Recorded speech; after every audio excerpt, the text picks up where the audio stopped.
Esto es como en casa y qué alegría siempre estar con ustedes tempranito en la mañana y sobre todo un lunes donde nosotros queremos tener esa buena energía y comenzar hablando de temas legales.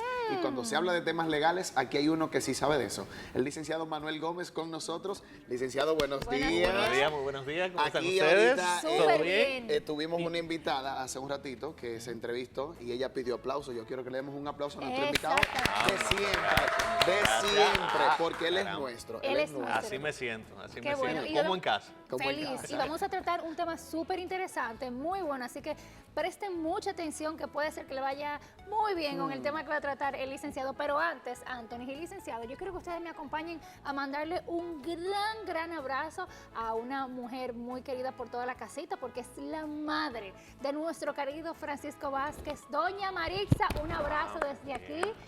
Que ese abrazo se monte en ese avión y llegue hasta Florida. Gracias por la sintonía, por el cariño y por regalarnos este muchachote tan movido que es Francisco.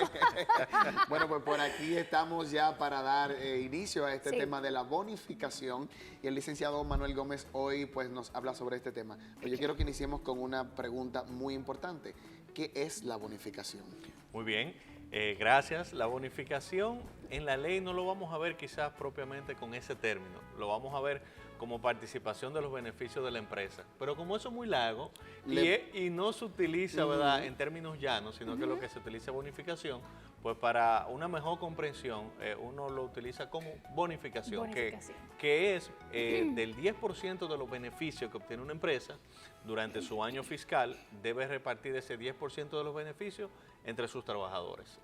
Eso es anualmente. Anualmente tiene que pasar. Entonces, correcto. ¿Cuándo eso tiene que pasar en esta fecha? Por ejemplo, y por eso hemos traído el tema, porque los cierres fiscales mayormente se producen a final de diciembre, 30, 31 de diciembre de cada año. Entonces la bonificación se paga dentro de los 90 y 120 días después de ese cierre fiscal. Por eso ahora, a final de abril más o menos, que las empresas realizan sus declaraciones juradas anuales ante la DGI, ahí se determina cuál fue el beneficio y de ahí se deduce ese 10%. Todas las bonificaciones se dan en todos los tipos de empresas, porque tengo entendido que las empresas sin fines de lucro tienen otro tipo de procedencia. Así es. A ver. Sí, así mismo es. O sea, las empresas que son sin fines de lucro, por ejemplo, esos patronatos y aquellas que no producen o no realizan una actividad para tener un beneficio como tal, pues no tienen que pagar una bonificación. Y aquellas que también la ley ha determinado, como es la zona franca, empresas agrícolas industriales, pues tampoco tienen que pagar esa bonificación.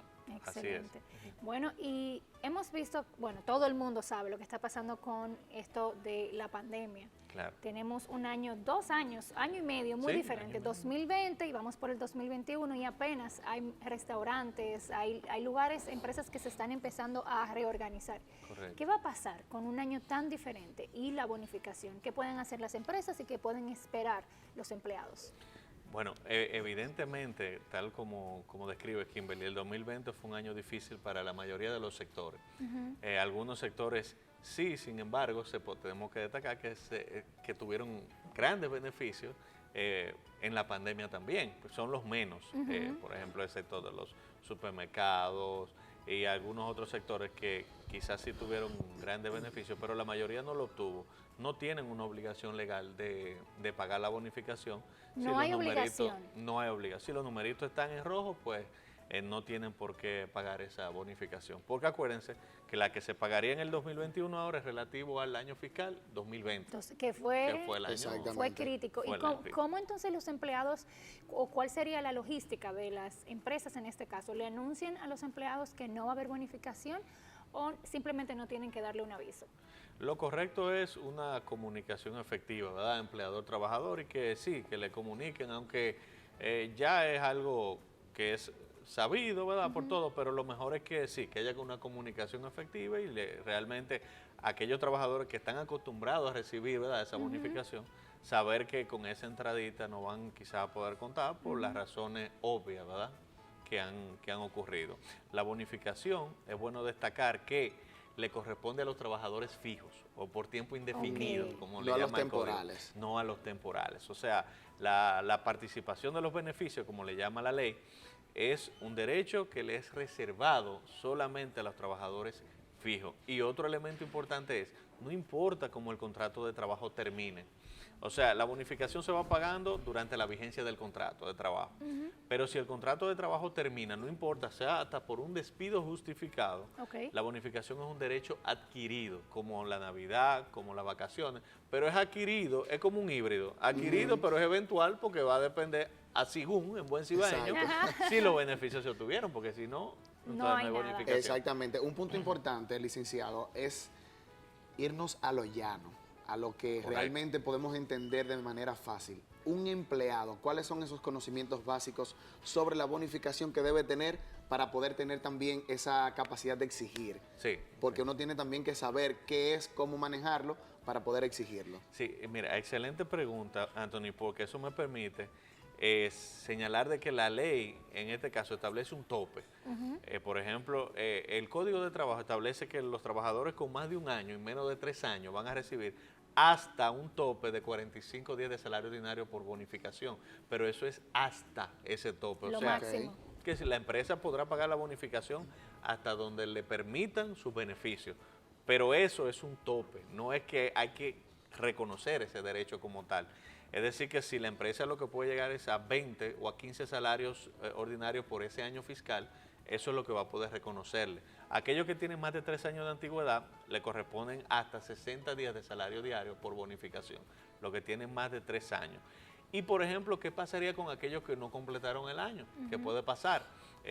Aquellos que duraron 10 meses en una empresa, se rompió el contrato por la causa que fuere, a eso le corresponde una proporción de la bonificación, porque también la ley establece que aunque no le corresponda completa por el año fiscal, le corresponde una proporción, que sería más o menos una fórmula que establece la ley, pero para hacerlo de manera llana, como establece Antonio, o sea, el equivalente, por ejemplo, al salario de Navidad, la proporción que le tocaría, dividido entre una suma que es 23.83, y eso se multiplica por los 45 días o por los 60 días si tiene menos de 3 años, más de 3 años de antigüedad. Esto viene siendo una clase de matemáticas. Pero buena.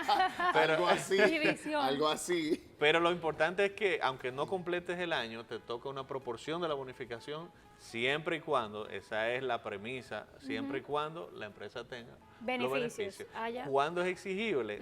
Importante también, dentro de los 90 y 120 días después del cierre fiscal. Después de no. No, o sea, antes no. Ok. Antes todavía no es exigible. Y, por ejemplo, ¿cuál es el tiempo máximo para poder reclamarlo? Si el contrato se rompió, entonces hasta 3 meses después que se produjeron esos 120 días. Ok, Muy que tienen importante. bastante tiempo. Licenciado, gracias por traer este tema tan Siempre importante. gracias a ustedes. Nosotros muy contentos, de verdad que sí, por tener esta información de la mano y sobre todo saber que podemos tener la capacidad de poder exigir lo que nos corresponde como derecho. Quisiera aprovechar en este espacio Claro, eso para es suyo. saludar a una amiga muy querida, una tía muy querida. Tía nuestra. Sí, así es.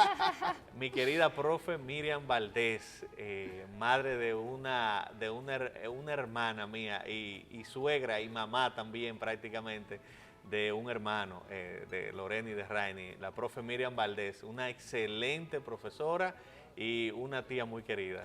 Bueno, desde aquí, desde casita, les mandamos un abrazo a la profe Miriam. Y aquí están ya hablando. Saludos a la profe Miriam. A doña Marisa le hicimos una bullita Sí, arrancando sí, aquí este sí. segmento. Francisco, más atento, ¿eh? Más atento. Más Nosotros atento. continuamos con mucho más de Como en Casa. No se despeguen.